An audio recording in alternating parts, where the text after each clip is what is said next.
Want to use your own custom fonts for design projects in AI tools like Claude, Gemini, or ChatGPT?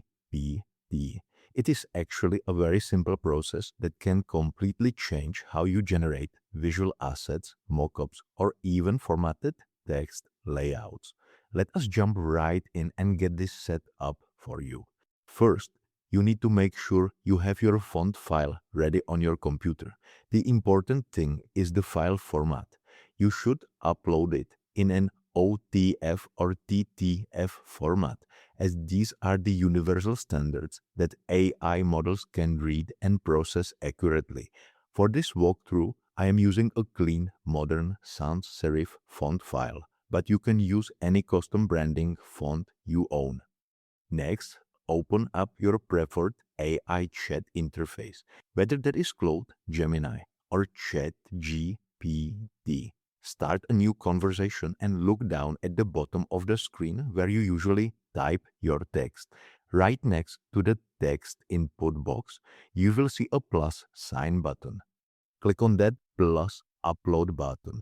A file explorer window will pop up. Navigate to the folder where your font file is saved. Select the OTF or TTF file and click Open to attach it directly to the chat window. Now, before you hit send, you need to describe your project. In the message box, clearly explain what you want the AI to create.